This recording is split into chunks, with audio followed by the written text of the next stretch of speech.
தேவனாகிய கர்த்தர் உங்கள் அனைவரையும் ஆசீர்வதிப்பாராக. ஜூன் மாதத்தை நாம் கடந்தோம். ஜூலை மாதத்தை நாம் முடிக்கப் போகின்றோம். இந்நாள் வரைக்கும் கர்த்தர் நமக்கு நல்லவராக இருந்து, கிருபை உள்ளவராக இருந்து, இரக்கம் உள்ளவராக இருந்து, தயவுள்ளவராக இருந்து, அன்புள்ளவராக இருந்து, ஒரு தகப்பன் தன் பிள்ளைகளுக்கு இறங்குவது போல இறங்கி நம்மை அற்புதமாக நடத்தி கொண்டு வந்திருக்கிறார். அதற்காக நாம் கர்த்தருக்கு இருதயத்தின் ஆழத்திலிருந்து நன்றி செலுத்துவோம். கர்த்தர் சொன்னார், நான் என்னுடைய ஆலயத்தில் இருக்கிறேன் என்று சொன்னார்.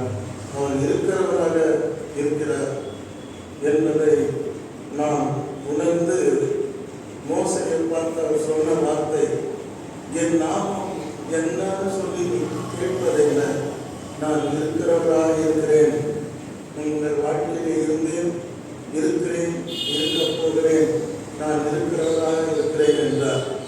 ஆண்டவர் இயேசு கிறிஸ்து தன்னுடைய சீடர்களோடு பேசும் பொழுது, என் நாமத்தினாலே 2 பேர் 3 பேர், அவர் 1000 10,000 சொன்னார்.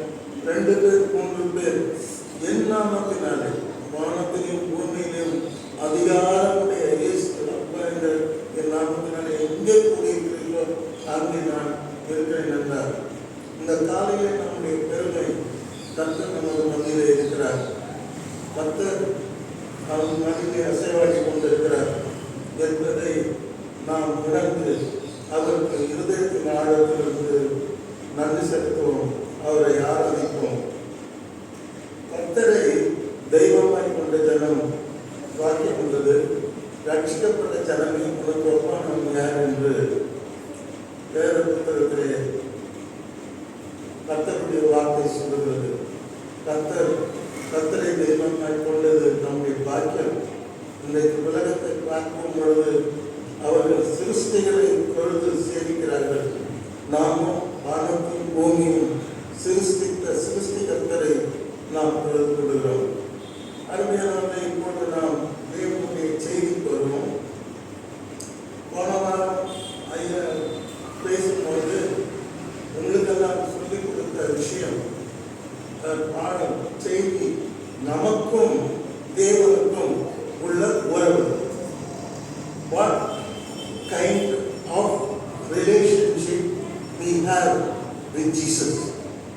ஆண்டவராகிய இயேசு கிறிஸ்துவோடு கூட நமக்குள்ள தொடர்பு என்ன, ஐக்கியம் என்ன, ஒரு ரிலேஷன்ஷிப் என்னன்னு சொல்லி அழகாக படித்தோம். முதலாவது நாம் படித்த பாடம், நாம் தேவனுடைய பிள்ளை, நாம் தேவனுடைய பிள்ளை என்று நாம் படித்தோம்.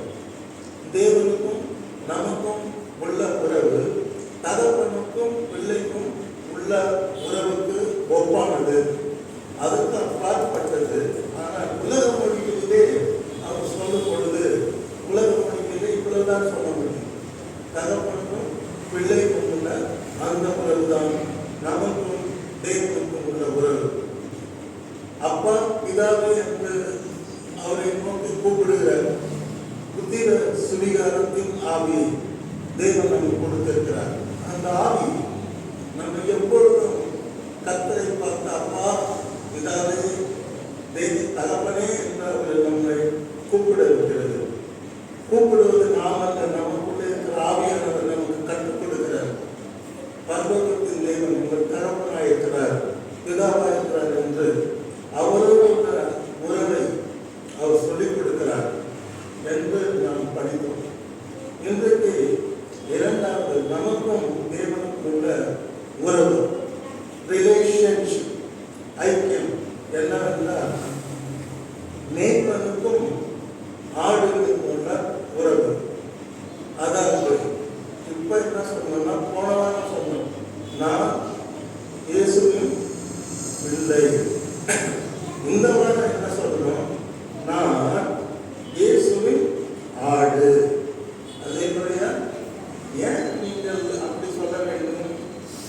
யோவான் எழுதின சுவிசேஷம் 10ஆம் அதிகாரம் 11ஆம் வசனம் படிக்கும் பொழுது அங்கே ஆண்டவர் சொல்லுகிறார், மெய்ப்பன். ஆண்டவர் அநேக காரியங்களை சொன்னார். நான் உயிர்த்தெழுதலும் ஜீவனுமாயிருக்கிறேன். நான் ஆடுகளுக்கு வாசலாயிருக்கிறேன். என்னை விசுவாசிக்கிறவன் மரித்தாலும் பிழைப்பான். நான் வானத்திலிருந்து இறங்கி வந்து ஜீவனை கொடுக்கிற மன்னா. நான் தேவனுடைய தேவகுமாரன், தேவனுடைய தற்சுரூபம். அநேக காரியங்களை தன்னை பற்றி சொன்னார். ஆனால் குறிப்பாக இந்த யோவான் எழுதின சுவிசேஷம் 10ஆம் அதிகாரத்தில் தன்னை ஒரு நல்ல மேய்ப்பன் என்று ஆண்டவர் சொல்லுகிறார். நான் மேய்ப்பன், நீங்கள் எல்லாரும் என்னுடைய ஆடுகள் என்று சொல்லுகிறார். கர்த்தருக்கு மகிமை உண்டாவதாக. அதாவது ஆண்டவர் சொல்லும் பொழுது நமக்காக அவர் ஜீவனை கொடுத்த மேய்ப்பனாக இருக்கிறார். நமக்காக உயிர் கொடுத்த மேய்ப்பனாக இருக்கிறார். நானே நல்ல மேய்ப்பன். நல்ல மேய்ப்பன் தன் ஆடுகளுக்காக ஜீவனை கொடுக்கிறான். ஆகவே ஆண்டவர் சிலுவையிலே ஜீவனை கொடுப்பதற்கு முன்பதாகவே தன்னுடைய சீடர்களை பார்த்து அவர் சொல்லுகிறார், நானே நல்ல மேய்ப்பன். நான் என் ஆடுகளுக்காக ஜீவனை கொடுக்கிறவர் என்று ஆண்டவர் சொல்லுகிறார். அருமையானவர்களே, இந்த இடத்துல நான் ஒவ்வொரு வார்த்தைக்கும் ஒவ்வொரு அர்த்தம் இருக்கிறதை நான் பார்க்கின்றேன். முதலாவது சொல்கிறார், நான் மேய்ப்பன் என்று சொல்லியிருக்கலாம். அப்படி சொல்லலையா? நான் மேய்ப்பன், நீங்க எல்லாம் என் ஆடுகள். அப்படி சொல்ற. எப்படி சொல்றார்? நானே நல்ல மேய்ப்பன், நல்ல மேய்ப்பன், குட் ஷெப்பர்ட். நானும் என் மனைவியும் நுங்கம்பாக்கம் இன்கம் டாக்ஸ் டிபார்ட்மெண்ட் ஒரு வேலையாக என் நண்பர்களை பார்க்க போயிட்டு வந்துட்டு இருந்தோம். அம்மா ஒரு கான்வென்ட்டை காட்டினாங்க. பார்த்தீங்கன்னா இது பேர் வந்து குட் ஷெப்பர்ட் கான்வென்ட். ஒரு நாள் நாயகப்பூர் பக்கமாக போயிட்டு இருந்தோம். அப்போ காட்டினாங்க, இங்கே பார்த்தீங்கன்னா இந்த ஆலயம் பேர் நல்மெய்ப்பர் ஆலயம். மெய்ப்பர் ஆலயம் வந்து நல் குட் ஷெப்பர்ட். வெறும் ஷெப்பர்ட் இல்லாத குட் ஷெப்பர்ட். அருமையானவர்களே, இங்கே கர்த்தர் நல்லவர் என்றும், இயேசு நல்லவர் என்றும், இயேசு அன்புள்ளவர் என்றும், இயேசு நமக்காக ஜீவனை கொடுக்கிறவர் என்றும், கிறிஸ்து நமக்காக தியாகம் செய்ய இந்த உலகத்துக்கு வந்தவர் என்றும் ஆண்டவர் அன்பை குறித்து இந்த வசனத்திலே நாம் பார்க்கிறோம். நானே நல்ல மேய்ப்பன். அப்போ இது எதை காட்டுகிறது? இயேசு நல்லவர். இந்த உலகத்திலே நல்லவன் ஒருவராக இல்லை. அப்படி யாரையாவது நீங்க நினைக்க கூடாது. யாரை பார்த்தாலும் சொல்றேன், இந்த உலகத்தில் நல்லவன் ஒருவனாய் இல்லை. நான் சொல்லவில்லை, பரிசுத்த வேதாகமம் சொல்லுகிறது, தேவன் சொல்லுகிறார். யாராவது பார்த்துட்டு நான் ரொம்ப நல்லவர்னு நினைச்சேங்க, என் 100 சவரன் நகை அவர்கிட்ட கொடுத்து வச்சிருக்கேன். அருமையினவர்களே, இப்படி நல்லவர் என்று சிலரை நினைத்து வாழ்க்கையிலே ஏமாந்து போனவர்கள், இழந்து போனவர்கள், பெரிய பெரிய பொருளாதாரத்தை இழந்து போனவர்கள் லட்சக்கணக்கான மக்கள் இன்றைக்கு உலகத்தில் இருக்கிறார்கள். உங்களுக்கு ஒன்றை சொல்லிக் கொள்ள விரும்புகிறேன். வேதம் சொல்லுகிறது, நல்லவன் ஒருவனாயினும் இல்லை. யாரும் நல்லவன் அப்படின்னு சொல்லி நீங்க சொல்லி பின்னால வருத்தப்படக்கூடாது. ரொம்ப நல்லவர்னு நினைச்சங்க, என்னை ஏமாத்திட்டாரு. ரொம்ப நல்லவர்னு நினைச்சங்க, 5 லட்சம் நாளைக்கு கொடுக்குறாரு, கொடுக்காத போயிட்டு. அருமையானவர்களே, வேதம் தெளிவாக சொல்லுகிறது, நல்லவன் ஒருவனாயினும் இல்லை. எல்லாரும் பாவம் செய்து தேவ மகிமை அற்றவர்கள் ஆனார்கள். Nobody is good. Who is good? அப்பனா யாருதான் சார் நல்லவர்? கர்த்தர் நல்லவர். அல்லேலூயா. இயேசு நல்லவர். சின்னதுல சண்டே கிளாஸ்க்கு நான் போயிருக்கேன். போகிறேன்னா அப்பா அடிப்பார், சண்டே கிளாஸ்க்கு போகணும். சண்டே கிளாஸ்ல நிறைய கோரஸ் கற்றுக் கொடுப்பாங்க. பெரிய பாட்டெல்லாம் பாட மாட்டாங்க, சின்ன சின்ன கோரஸ் கற்றுக் கொடுப்பாங்க. முதல் பாட்டு என்ன தெரியுமா? இயேசு நல்லவர், இயேசு நல்லவர், இயேசு நல்லவர், இயேசு நல்லவர் எனக்கு. இந்த கை இயேசு நல்லவர், இயேசு நல்லவர், இயேசு நல்லவர் உனக்கு. மூணாவது சொல்லி கொடுப்பாங்க டீச்சர். இயேசு நல்லவர், இயேசு நல்லவர், இயேசு நல்லவர் நமக்கு. இயேசு நல்லவர் எனக்கு, இயேசு நல்லவர் உனக்கு, இயேசு நல்லவர் நமக்கு. இயேசு எல்லாருக்கும் நல்லவராக இருக்கிறார். ஆகவேதான் அவருக்கு பேர் என்ன பேரு? நானே நல்ல நல்ல மேய்ப்பன். வெறும் மேய்ப்பன், வெறும் ஆடுகளின் மேய்ப்பன், வெறும் ஆடுகளுக்காக ஜீவனை கொடுக்கிற மேய்ப்பன். அவர் நல்ல மேய்ப்பனாக இருக்கிறார். ஆகவே நமக்கு ஒரு நல்லவர் இருக்கிறார் என்ற மகிழ்ச்சி உங்கள் முகத்திலே தெரிய வேண்டும். நமக்கு ஒரு நல்லவர் இருக்கிறார் என்ற ஒரு எழுச்சி உங்கள் முகத்தில் இருக்க வேண்டும். கர்த்தர் பொருளாக நமக்கு தீமையை செய்ய மாட்டார். தீமையான காரியங்களை நமக்கு அனுமதிக்க மாட்டார். உலகத்திலே அவர் வாழ்ந்த நாட்களிலே 33 ஆண்டுகள் இந்த உலகத்திலே அருளாளர் இயேசு கிறிஸ்து வாழ்ந்தார். அவர் எல்லாருக்கும் நன்மை செய்கிறவராக சுற்றி திரிந்தார் என்று வேதம் சொல்கிறது. இவர் தூய்விட்டு எப்படி படி அவரை நம்பி வந்தவர்களை, அவரை தேடி வந்தவர்களை ஏமாற்றத்தோடு அனுப்பவில்லை. ஆண்டவர் இயேசு கிறிஸ்து எல்லாருக்கும் நன்மை செய்தார். ஆகவே இயேசு நல்லவர். அருமையானவர்களே, பரிசுத்த வேதாகமம் சொல்கிறது, கர்த்தர் நல்லவர் என்பதை ருசித்து பாருங்கள். Taste and see that the Lord is good. Yes, இயேசு நல்லவர் என்பதை நாம் ருசி பார்க்கணும். பைபிளில் படிக்கிறது வேற, வசனமா வீட்டில் தொங்க விடுறது வேற, அந்த வசனம் எனக்கு தெரியாதான்னு சொல்றது வேற. ஆனால் கர்த்தர் நல்லவர் என்பதை ருசித்து இருக்கிறாயா? சரவண ஹோட்டல் தெரியுன்றது வேற, 5 ஸ்டார் ஹோட்டல் தெரியுன்றது வேற, 3 ஸ்டார் ஹோட்டல் தெரியுன்றது வேற. நீங்க போய் சாப்பிட்டு இருக்கியா? அதனுடைய சுவை தெரியுமா? இது அதுதான் வேதம் சொல்கிறது. நம்ம எல்லாம் அழைக்கிறது கர்த்தர் நல்லவர் என்பதை ருசித்து பாருங்கள். அவருடைய நம்பிக்கை இருக்கிற மனுஷன் பாக்கியம். நல்லவரை நம்பணும், நல்ல ஆண்டவரை நம்புகிறவன் பிளஸட் என்று வேதம் சொல்கிறது. 136 சங்கீதம் 1ஆம் வசனமே இன்றைக்கு புதிய சங்கீதமாக நமது மத்தியில் வாசிக்கப்பட்டது. முதல் வசனம் 136 சங்கீதத்திலே நிறைய கண்டென்ட், நிறைய செய்திகள் வரும். ஆனால் முதல் எடுத்த உடனே வரும் செய்தி கர்த்தரை துதியுங்கள். நம்ம எல்லாரையும் பார்த்து கர்த்தருடைய வார்த்தை சொல்கிறது, கர்த்தரை துதியுங்கள். தேவன் சொல்லுகிறார், கர்த்தரை துதியுங்கள், கர்த்தரை போற்றுங்கள், கர்த்தரை புகழுங்கள், கர்த்தரை ஆராதியுங்கள், கர்த்தரை துதி கீர்த்தனம் பண்ணுங்கள், ஸ்தோத்திரம் பண்ணுங்கள், கர்த்தரை துதியுங்கள். ஏன் நான் துதிக்கிறோம்? அதுக்கு பதில் அங்கே சொல்வார், கர்த்தரை துதியுங்கள், அவர் நல்லவர், அவர் கிருபை என்றும் உள்ளது. ஆமென். கர்த்தரை நான் துதிக்க வேண்டும். ஏனென்றால் அவர் எனக்கு ஒவ்வொரு நாளும் நல்லவராக இருக்கிறார். ஏன்? ஒவ்வொரு நிமிஷமும் நல்லவராக இருக்கிறார். ஆகவே அவரை நான் துதிக்க வேண்டும். நல்லவர் மாத்திரமல்ல, அவர் கிருபையுள்ளவராக இருக்கிறார். கர்த்தர் நல்லவர், அவரை துதிக்க. ஒரு பக்கம் அவர் நல்லவர், இன்னொரு பக்கம் அவர் கிருபை உள்ளவர்.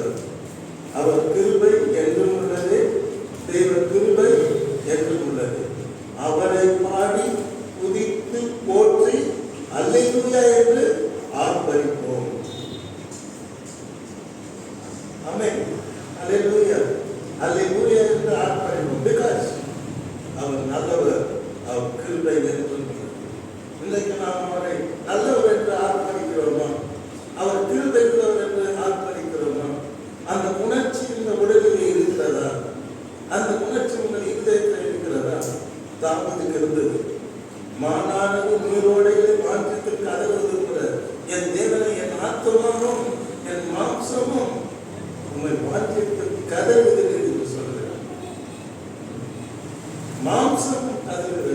என் ஆத்மாவும் கதவு. That is the reality. அதுதான் Christianity is not very preaching, but it is practicing. அனுபவம், கிறிஸ்தவம் என்பது அனுபவம். அதை தான் நீங்க சொல்லுகிறார். கர்த்தரை துதியுங்கள், அவர் நல்லவர், அவர் கிருபை என்றும் உள்ளது. அது மாதிரி சங்கீதம் 135 3ஆம் வசனத்தில் மறுபடியும் படிக்கின்றோம், கர்த்தர் நல்லவர். நிறைய இடத்துல நீங்க படிச்சு பார்த்தீங்கன்னா கர்த்தர் நல்லவர் நல்லவர் நிறைய இருக்குங்க. ஆனா மனுஷனை பற்றி சொல்லும் போது நல்லவன் ஒருவன் கிடையாதுன்னு சொல்லிட்டு கர்த்தர் நல்லவன் சொல்லும். 134 சங்கீதம் 3ஆம் வசனத்தில் கர்த்தர் நல்லவர், அவருடைய நாமத்தை கீர்த்தனம் பண்ணுங்கள். ஏனென்றால் அவருடைய நாமம் இன்பமானது. அவருடைய நாமம் இன்பமானது. Sweeter than honey. Sweeter than honey. அதாவது தேனிலிருந்து ஒழுகும் தெளித்தேனிலும் அவருடைய நாமம் இன்பமான நாமம். தேனின் மயிலும் இயேசுவின் நாமம் திவ்ய மந்திரம் என்று பாடினாங்கன்னு நான் நினைக்கிறேன். பாடினா பார்க்கும்போது தேன் இனிமையிலும் இயேசுவின் நாமம் திவ்ய மந்திரம். தேன் அந்த காலத்தில் தேன் அது ரொம்ப முக்கியத்துவம். அது ஒரு பொருளாதாரம், அது ஒரு விவசாயம், அதில் பெரிய வியாபாரம் நடந்தது. ஆகவே பைபிளில் அந்த காலத்தில் எழுதும்போது தேவனாக அவைகள் எல்லாம் அவர் பிரயோகப்படுத்துகிறார். கர்த்தர் நல்லவர், அவருடைய நாமத்தை கீர்த்தனம் பண்ணுவர். Worship the Lord's name. அது இன்பமானது. இயேசுவின் நாமம் இனிதான நாமம். அழகான பாட்டு. இயேசுவின் நாமம் இனிதான நாமம். இயேசப்பா அவர் நாமத்தை அடிக்கடி உச்சரிக்கிறார். இயேசுவின் நாமத்தில் இன்பம் இருக்கிறது, சந்தோஷம் இருக்கிறது, மகிழ்ச்சி இருக்கிறது, பலம் இருக்கிறது. ஆகவே கர்த்தர் நல்லவர், அவருடைய நாமத்தை கீர்த்தனம் பண்ணுங்கள், அது இன்பமானது. எந்த பேரை சொன்னாலும் சந்தோஷம் வராது. ஆனால் இயேசு அப்படிங்கிற பேரை சொன்னா ஒரு சந்தோஷம், ஒரு உற்சாகம், ஒரு மனமகிழ்ச்சி நிச்சயமா வரும். அதுல சந்தேகப்படுறது ஒண்ணுமே. ஓகே, அடுத்தபடியாக நாம் சங்கீதம் 25:8 படிக்கிறோம். தாவீது சொல்லுகிறார், கர்த்தர் நல்லவரும். இந்த பார்த்தாலும் கர்த்தரை பத்தி நல்லவர் நல்லவர். கர்த்தர் நல்லவரும் உத்தமருமா இருக்கிறார். கர்த்தர்கிட்ட சின்ன இருப்பு கூட இல்லை. அவர் பரிசுத்தராக இருக்கிறார். கர்த்தர் நல்லவரும் உத்தமருமா இருக்கிறார். ஆகையால் பாவிகளுக்கு வழியை தெரிவிக்கிறார். நல்லவராக கொண்டு அவர் பாவிகளுக்கு அவங்க மனம் திரும்பி நல்ல வாழ்க்கை வாழ்த்துக்கு அவர் வழிகாட்டுறார். அல்லேலூயா. பாவிகளே பேச சொன்னாரு, நீதிமன்றங்களை அல்ல, பாவிகளையே மனம் திரும்ப அழைக்க வந்து, பாவத்தை விட்டு மனம் திரும்ப அழைக்கிறதுக்கு தான் நான் வந்தேன், அழைக்க வந்தேன். நீதிமன்றத்துக்காக நான் வரவில்லை. ஏன்னா அன்றைக்கு வாழ்ந்த பரிசேயர், சதுசேயர், வேதபாரகர், யூத மக்கள் தங்களை எல்லாம் நீதிமன்றத்தில் தவறாக அவர்கள் சித்தரித்துக் கொண்டிருந்தார்கள். ஆபிரகாமின் சந்ததி என்றும், மோசேயினுடைய வரலாறு தெரியும் என்றும், நியாயப்பிரமாணம் தெரியும் என்றும் அவர்கள் தங்களை நீதிமன்றத்தில் ஆண்டவருக்கு முன்னாலே அறை கூறினார். ஆகவேதான் ஆண்டவர் கிண்டலா சொன்னார், நீதிமன்றத்திலே அந்த பாவிகளையே மனம் திரும்ப அழைக்க வந்தேன். வருத்தப்பட்டு பாரசம் மக்களே, பாவ பாரசம் மக்களே, நீங்கள் எல்லாரும் என்னிடத்தில் வாருங்கள், நான் உங்களுக்கு இளைப்பாக தருவேன். கர்த்தர் நல்லவராக இருக்கிறபடியா ஆண்டவர் இந்த பாவ பாரத்திலிருந்து உனக்கு விடுதலை நான் கொடுப்பேன், மன்னிப்பு கொடுப்பேன், நான் நல்லவர், உனக்கான ஜீவன் தந்தவர் என்று சொல்லி பாவிகளுக்கு வழியை அறிவிக்கிறார். ஒவ்வொரு ஊழியக்காரனுடைய கிறிஸ்து உலகத்தில் வந்தார், மனம் திரும்புங்கள், பரலோக ராஜ்யம் சமூகமாக இருக்கிறது என்று சொல்ல வேண்டியது ஒவ்வொரு விசுவாசத்தின் வேலை. அந்த வேலையை இந்த உலகத்தில் நாம் செய்ய வேண்டும் என்பதில் கொஞ்சம் கூட சந்தேகம் இல்லை. கர்த்தர் உங்களை ஆசீர்வதிப்பதாக. நாமும் தீர்க்க தரிசன புஸ்தகம் 1ஆம் அதிகாரம் 7ஆம் வசனத்திலே நாம் பார்க்கின்றோம். நாமும் தீர்க்கதரிசி. நான் நினைக்கிறேன் ரொம்ப சின்ன தீர்க்கதரிசி. பெரிய தீர்க்கதரிசிகள் இருக்கிறார்கள், புகழ்பெற்ற தீர்க்கதரிசிகள். அதாவது ஏசாயா, எரேமியா, எசேக்கியேல், ஏன் இன்னும் பார்த்தா தானியேல் கூட கொஞ்சம் பெரிய தீர்க்கதரிசி தான். ஆனால் இவர் சின்ன தீர்க்கதரிசி வரிசையில் வருகிறார். இவர் 3 அதிகாரம் சின்ன சாப்டர்ஸ் எழுதினார். ஆனால் இவர் என்ன சொல்றாரு பாருங்க, நாமும் 1:7 நானே படிக்கிறேன். கர்த்தர் நல்லவர், இக்கட்டு நாளில். கேட்டீங்கன்னா கர்த்தர் யாரு? கர்த்தர் நல்லவர். இக்கட்டு நாளில். இக்கட்டு நாளில்னா என்ன? இக்கட்டு நாள்னா என்ன? கஷ்டமான காலம். அப்படியே போட முடியாது. அப்படி போட்டா நெருப்பு பற்றி நெருது. இப்படியே ஓடி வர முடியாது. பின்னால பார்த்தா முள்ளுகள் போட்டிருக்குது, கல்லுகள் போட்டிருக்குது, நடத்த முடியாது, ரத்தம் வாதத்தில். இப்படியே போட முடியாது, அப்படியே போட முடியாது, சரியா மாட்டி. கேட்டீங்கன்னா அதுக்கு என்ன? இக்கட்டு நாள். கர்த்தர் நல்லவர், இக்கட்டு நாளில் அரணான கோட்டையாக இருக்கிறார். தேவனுடைய பிள்ளைகளுக்கு இக்கட்டுகள் வரும், சிக்கல்கள் வரும், குழப்பங்கள் வரும், போராட்டங்கள் வரும். ஐயோ நெருப்புல நிற்கிறனேங்கிற ஒரு சூழ்நிலைகள் வரும், காலகட்டங்கள் வரும். இந்த தண்ணீரை நான் எப்படி கடப்பேன், தண்ணீரை கொண்டுடன் போகிறது என்ற புறநிலம் கொண்டிருக்கிறது. என்ற சூழ்நிலைகள், இக்கட்டான சூழ்நிலைகள் வரும்போது கர்த்தர் இந்த எல்லாருக்கும் அரணான கோட்டையை போல இருப்பான். அரணான கோட்டைன்னா தெரியுமா? பெரிய யுத்தம் நடக்குது, ஒரு தேசத்து ராஜாவால ஜெயிக்க முடியலன்னா பெரிய கோட்டை வச்சிருப்பாரு. அதாவது பூமிக்குள்ளே சுலபமா போகும், பாதுகாப்பான இடத்துல போய் ராஜாவுடைய குடும்பம் எல்லாம் அங்க அவங்க போயிட்டு நிம்மதியா இருப்பாங்க. எல்லாம் அங்க சாப்பாடு, தண்ணி, பெட்டு கிட்டு என்ன வேணுமோ அத்தனை நேரம் எல்லாமே ரெடியா இருக்கும். ஆனா யுத்தம் பண்ண மாதிரி எதிரிக்கு அந்த இடம் தெரியாது. கர்த்தர் எப்படி தரணும்? கர்த்தர் நல்லவர், இக்கட்டு நாளில் அரணான கோட்டையாக இருக்கிறார். ஒரு சமயம் ஆராதனை பண்ணிட்டு இருக்கீங்க, என் வாழ்க்கை இக்கட்டான வாழ்க்கை, எங்க போய் நான் பொறுத்திருக்கும் எனக்கே தெரியும். பயப்படாதீங்க, கர்த்தர் உங்களுக்கு அரணான கோட்டையாக இருக்கிறார். ஆமென். அவருக்குள்ள பொழிச்சுக்கிறது. ஆண்டவர் அடைக்கல பட்டணமாக இருக்கிறார். ஆண்டவர் நோவாவின் பிள்ளையாக இருக்கிறார். உலகத்தை அழியும் போது நோவாவின் பிள்ளைக்குள்ள வந்துட்டு யாரும் அழியல, அவங்கெல்லாம் பாதுகாக்கப்பட்டாங்க.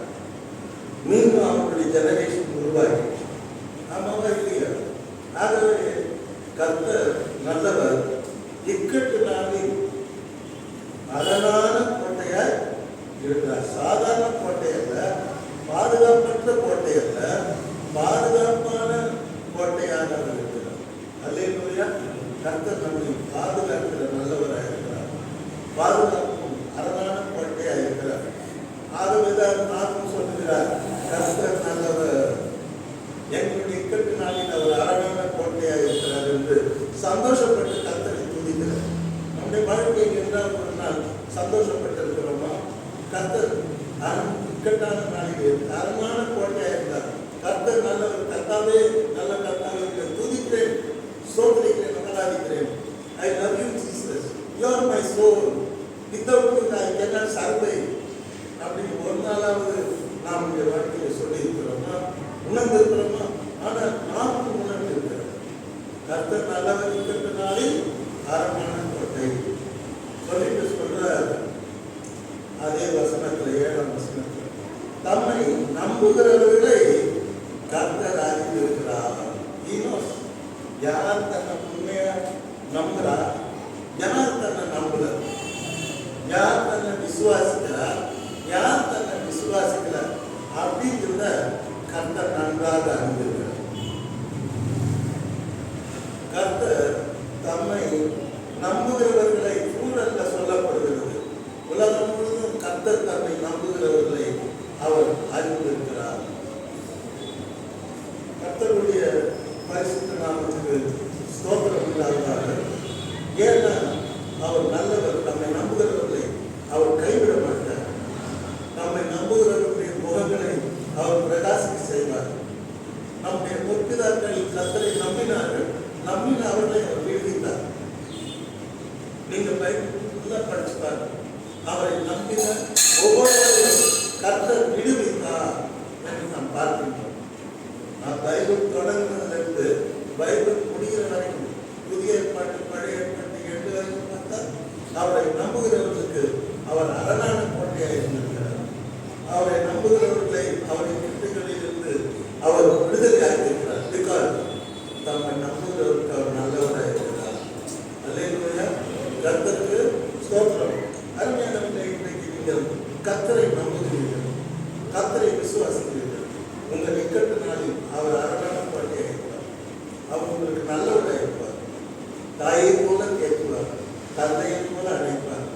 ஒரு தாய் தன்னுடைய காலத்தை மறவாத இருப்பது போல உங்களை மறவாத இருப்பார்.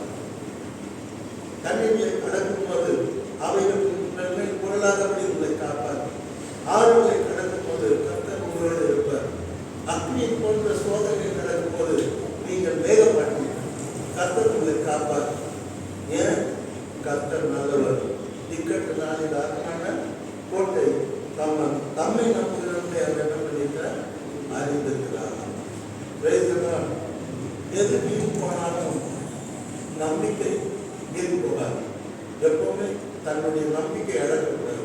கர்த்தர் மேல் இருக்கிற அந்த நம்பிக்கையை ஒரு நாள் நாம் இழக்கக்கூடாது. நம்பிக்கை தான் நம்முடைய பலம், நம்பிக்கை தான் நம்முடைய வெளிச்சம், நம்பிக்கை தான் நம்முடைய கேடல். நம்பிக்கை இழந்துதான் நாம் கீழே விழுந்துருவோம். நம்பணும் கர்த்தரை. கர்த்தரை நம்பு. என்ன வந்தாலும் நம்பு. வேதம் சங்கீதக்காரர் சொல்லுகிறார், எங்கள் முற்பிதாக்கள் கர்த்தரை நம்பினார்கள், நம்பினவர்களை கர்த்தர் விடுவித்தார் என்று சொல்லுகிறார். அருமையானவர்களே, இன்றைக்கு நாம் அனைவரும் யார் என்றால், முதலாவது நாம் தேவனுடைய பிள்ளைகள், இரண்டாவது நாம் தேவனுடைய இயேசுவினுடைய ஆடுகள். ஆண்டவர் இயேசு கிறிஸ்துவின் ஆடுகளாக இருக்கிறபடியால் தன்னுடைய ஆடுகளுக்கு அவர் எப்பொழுதும் என்ன இருப்பார்? நல்லவராக இருப்பார். First learn the basic thing. God is good to you. வாக்கிய ஒரு மனுஷன் எல்லாரும் வெறுத்து போறாங்க. ஏன் வெறுத்து போறோம்? எல்லாரும் மூஞ்ச காட்டுறாங்க, எல்லாரும் அன்பா பேச மாட்டாங்க, யாருமே எனக்கு நல்லவங்களா தெரியல, எல்லாரும் எனக்கு துரோகம் பண்றாங்க, யாரும் எனக்கு அன்பான வார்த்தை 2 வார்த்தை கூட சொல்றது இல்லை. புருஷனையே அப்படி சொல்றவங்க நான் பார்த்துருக்கோம். 2 வார்த்தை அன்பா பேச மாட்டேன்றாரு. அருமையானவர்களே, இதைதான் நாம் உலகத்தில் பார்க்கும் பொழுது நமக்கு ஒரு நல்ல மேய்ப்பன் இருக்கிறார். முதலாவது ஒரு நல்லவர் எனக்காக இருக்கிறார். அவர் தேவன். வானத்தை பூமிக்கு உண்டாக்கிற தேவன். அவர் சொல்ல ஆகும், அவர் கட்டளையிட நிற்கும். அவர் வல்லமையுள்ள தேவன், நித்திய பிதா, சமாதான பிரபு, ஆலோசனை கர்த்தர், அதிசயமானவர். Is not ordinary God. சாதாரண கடவுள். பூமியிலே தனக்கு சித்தமானவர்களை நாம் செய்கிறார். ராஜ்யத்தை கவிழ்கிறார், ராஜ்யத்தை ஏற்படுத்துகிறார், ராஜாக்களை கவிழ்கிறார், ராஜாக்களை ஏற்படுத்துகிறார். பூமியில நடக்கிறதெல்லாம் அவர் சுத்தப்படி தான் நடக்கிறது. அவர் சுத்தம் இல்லாமல் எதுவும் இந்த உலகத்தில் நடப்பது இல்லை. ஆண்டவர் இயேசு சொன்னார், வானத்தை பறக்கிற அடைக்கலால் குறிக்கிறார்கள், என் சித்தம் இல்லாமல் ஒன்று கூட தலையை விட உங்கள் தலையில் மயிரெல்லாம் எண்ணப்பட்டிருக்கிறது. என் சித்தம் இல்லாமல் ஒன்றும் விட ஒன்று கூட கீழே விடாது. அப்படி என்றால் எவ்வளோ கேராக இருக்கிறார் என்பதை, நம்மீது கர்த்தர் எவ்வளோ கேராக இருக்கிறார் என்பதை நாம் உணர வேண்டும். ஆகவே இன்றைக்கு முதல் பாடம், நானே நல்ல மேய்ப்பன். மேய்ப்பன் கிட்ட நம்ம போல நல்லவர். நம் ஆராதிக்கிற கர்த்தர்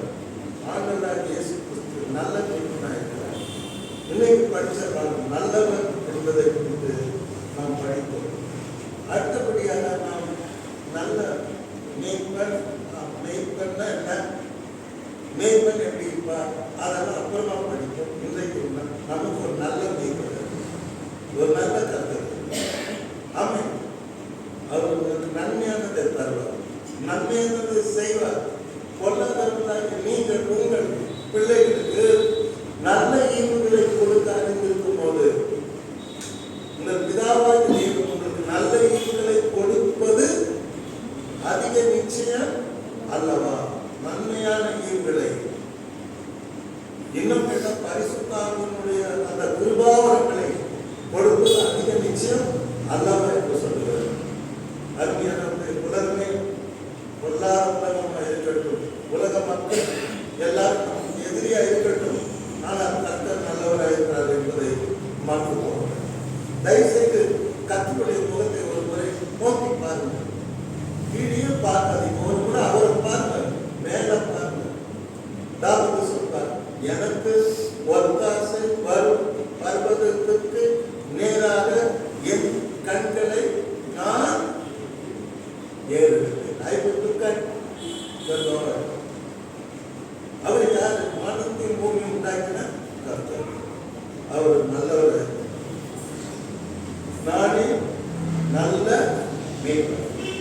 முதல்ல நல்லவர் என்பதை நாம் இன்றைக்கு படித்திருக்கிறோம். நீதி பாடங்களை நாம் அப்புறமாக படிக்கலாம். நானே நல்ல மேய்ப்பன், கர்த்தர் நல்லவராக சுத்த இதயம் உள்ள இஸ்ரவேலுக்கு கர்த்தர் நல்லவராகவே இருக்கிறார். கர்த்தர் நல்லவரும் மன்னிக்கிறவரும் தம்மை நோக்கி கூப்பிடுகிற யாவர் மேலும் கிருபை மிகுந்தவருமாய் இருக்கிறார். ஆகவே நீங்க போகும்போது ஆராதனை முடிச்சு வீட்டுக்கு போகும்போது சந்தோஷமா போங்க. நல்லவர் ஒருவர் கர்த்தர் நல்லவர், எனக்கு நன்மையானதை தருவார், நல்லதையே செய்வார், எனக்கு தீங்கு செய்ய மாட்டார். இக்கட்டு நாள் கூட எனக்கு அருமையான குழந்தையா இருப்பார். நான் அவரை நம்புகிறேன், என் நம்பிக்கை அவர் அறிந்திருக்கிறார். அவர் என்னை கைவிட மாட்டார், என்னை விட்டு விலக மாட்டார். அவரால் செய்ய முடியாத அதிசயமான காரியம் ஒன்று இல்லைன்னு கிடையவே கிடையாது. அவரால் எல்லா அதிசயமும் செய்ய முடியும் என்ற விசுவாசத்தோடு புறப்படுத்துவாங்க. ஆண்டவர் உலகத்திலே வாழ்ந்த நாட்களில் எப்படி எல்லாருக்கும் நல்லவராக இருந்தார். ஆண்டவர் இயேசு கிறிஸ்து நேற்றும் மாறாதவராக இன்றைக்கும் அவர் நல்லவராக இருக்கிறார். ஆகவே சந்தோஷத்தோடு வீட்டுக்கு போங்க. கர்த்தர் உங்களுக்கு நன்மை செய்வார். நல்லவைகளை நன்மையான உங்களுக்கு தருவார். கர்த்தர் அனைவரையும் ஆசீர்வதிப்பாராக. ஆமென். நீதி பாடம்